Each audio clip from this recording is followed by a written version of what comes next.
Assalamualaikum warahmatullahi wabarakatuh teman-teman semuanya. Kembali lagi dengan saya Khaliza Panggabian di channel YouTube saya. Nah, seperti biasa nih, pastinya kita akan tetap membahas seputar sastra juga. Jadi apa nih sekarang tema pembahasan kita? Nah, untuk itu teman-teman jangan lupa like, subscribe, dan komen.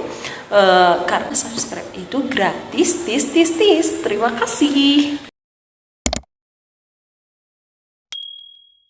Nah, terima kasih telah menekan tombol subscribe dan juga like-nya. Nah, untuk itu sekarang nih pembahasan kita yaitu tentang teori psikologi. Nah, apa sih itu teori psikologi? Ketika kita mendengar kata psikologi, pastinya kita langsung buah pikiran pertama itu yaitu tentang kejiwaan, seperti itu. Jadi pengertiannya apa gitu kan. Jadi teori psikologi itu yaitu kajian sastra yang memandang karya sastra sebagai aktivitas kejiwaan, di mana pengarang akan menggunakan cipta, rasa, dan karsa dalam karyanya. Nah, begitu pula dengan pembaca, di mana dalam menanggapi karya sastra juga tidak akan lepas dari kejiwaan masing-masing, bukan? Nah, inilah yang akan dibahas dalam teori psikologi ini. Nah, selain itu teman-teman, konflik-konflik yang dialami oleh tokoh dan cara-cara penyelesaiannya dapat menjadi petunjuk adanya unsur psikologi dalam sebuah karya susastra. Mengapa demikian? Karena konflik-konflik yang dialami oleh tokoh dapat berupa konflik tokoh dengan dirinya sendiri, dengan lingkungan, maupun antar tokoh. Seperti yang telah dikemukakan oleh Harjana bahwa orang dapat mengamati tingkah laku para tokoh dalam karya sastra dengan memanfaatkan pertolongan ilmu psikologi. Wah, ternyata sudah ada ungkapan yang sudah benar-benar ya teman-teman. Jadi kita tidak perlu ragu lagi nih tentang teori psikologi ini.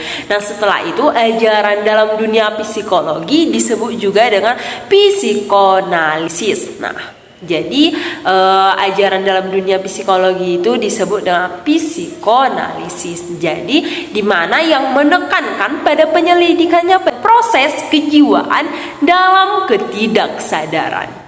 Nah, selain itu, psikoanalisis juga dapat diartikan sebagai pemahaman tentang kehidupan psikis yang disadari, di mana dalam kaitan yang lebih tinggi dalam kehidupan psikis yang tidak disadari. Nah, teori ini menurut Sigmund Freud ada 3 jenis, yaitu yang pertama ID, yang kedua ego, dan juga yang ketiga yaitu super ego. Nah, apa sih artinya ini? Yuk, mari kita bahas. Yang pertama yaitu ID. Nah, ID ini ialah aspek biologis kepribadian yang berhubungan dengan prinsip kesenangan atau penguasaan dorongan seksual. Nah, yang kedua itu ada ego. Ego ini yaitu bersifat menekankan ID yang kuat dalam bentuk aktivitas sadar dan prasadar, di mana berpegangan pada prinsip kenyataan atau reality principle. Yang ketiga itu ada super ego. Nah, apa sih ini super ego ini? Jadi super ego ini aspek sosiologis kepribadian yang merupakan hal yang ideal daripada yang real, lebih menekankan kesempurnaan daripada kesenangan, di mana super ego merupakan dapat dikatakan sebagai dasar hati nurani yang erat hubungannya dengan moral. Nah, setelah kita mengetahui bagaimana itu teori psikologis, kita masuk ke dalam salah satu karya susastra. Nah, di mana kita ambil salah satu karya susastra ini, yaitu saya mengambil satu karya yaitu Cerpen Bertopeng Gincu karangan Muhammad Nasir. Bagaimana sih pembahasannya? Mari kita saksikan. Dalam Cerpen Bertopeng Gincu karya Muhammad Nasir ini terdapat tokoh dia, di mana dia merupakan tokoh sentral dalam cerita tersebut. Cerita ini berawal dari kehidupan tokoh Lia yang hidup dengan mandiri tanpa adanya perhatian dari kedua orang tuanya. ID dalam cerpen ini terlihat pada diri tokoh yang saat kecil hidupnya tidak pernah mendapat perhatian dari orang tuanya. Ia selalu mengajarkan sesuatu sendiri. Orang tuanya merupakan orang yang sangat sibuk dengan dunianya sendiri. Hal itulah yang membuat tokoh Lia menjadi sosok yang pendiam dan penurut juga terkekang dengan sifat orang tuanya yang tergolong keras. Ego merupakan aspek psikologis dari kepribadian yang timbul karena kebutuhan organisme untuk berhubungan baik dengan dunia kenyataan dan menjalankan fungsinya berdasarkan prinsip kenyataan seperti yang dialami oleh tokoh Lia, di mana ia sebagai seorang anak yang menginginkan perhatian dari orang tuanya. Bahkan saat kakinya pincang pun orang tuanya tidak melihatnya atau tidak memperhatikannya, bahkan sudah sampai berminggu-minggu.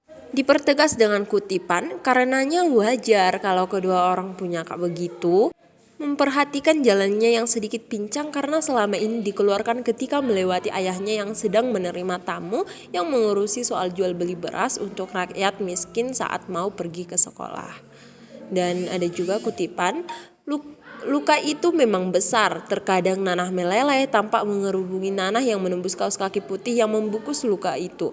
Kalau saja tidak ditutup kaos kaki yang mengakibatkan lengket dan saat melepas kaos kaki kembali koreng itu menganga mungkin tidak akan membusuk. Begitupun kalau diberi obat salep atau antibiotik mungkin hanya seminggu sudah sembuh.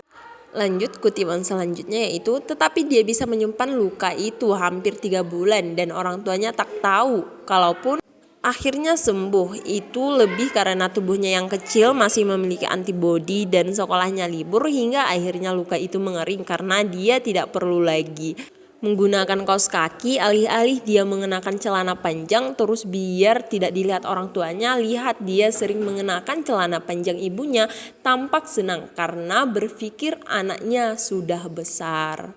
Nah, setelah melihat kutipan di atas, nah tidak hanya itu guys, setelah terlihat dari teks ini bahwa tokoh Lia itu menjadi seseorang tokoh yang kurang baik ya. Terlihat ketika Lia sampai rela meninggalkan pekerjaannya demi melayani lelaki yang sudah beristri. Dengan mengenakan topengnya, dia bisa bebas menghambur-hamburkan uang hasil kerjanya menjadi seorang kupu-kupu malam. Hal ini yang membuat Lia bertingkah seperti itu mungkin karena ia menginginkan kebebasan dalam hidupnya, di mana dulunya ia adalah seorang anak yang hidup dalam kekangan orang tuanya. Lanjut, superego merupakan sistem kepribadian yang berisikan yang bersifat evaluatif di mana menyangkut baik buruk. Di dasar sebenarnya dia menyadari bahwa perilakunya itu tidak terpuji. Namun di saat kesendiriannya di tengah malam, Lia itu sebenarnya sering menangis dan berpikir ingin kembali ke pelukan orang tuanya dan kembali bersujud kepada Allah atas dosa-dosa yang ia telah lakukan. Nah, diperkuat lagi nih dengan kutipan yang ini. Hanya ketika di kamar sendirian ia terkadang menangis, dia masih berpikir untuk sujud ke kaki orang tuanya lalu sujud di sajadah. Terlihat sangat jelas ya teman-teman bahwa dalam hati tokoh utama yaitu Lia itu sebenarnya ia itu sangat menyesal atas apa yang ia lakukan selama ini dan ia juga ingin kembali ke jalan yang benar. Ternyata benar ya, dengan mempelajari teori psikologi sastra setelah kita melihat bagaimana konflik-konflik permasalahannya dan juga cara penyelesaian masalahnya, ternyata kita dapat melihat adanya unsur psikologi yang terdapat dalam cerpen tersebut yaitu pada tokoh Lia. Terima kasih yang sudah menonton video saya dan nantikan untuk video-video selanjutnya. Saya akhiri, wassalamualaikum warahmatullahi wabarakatuh teman-teman.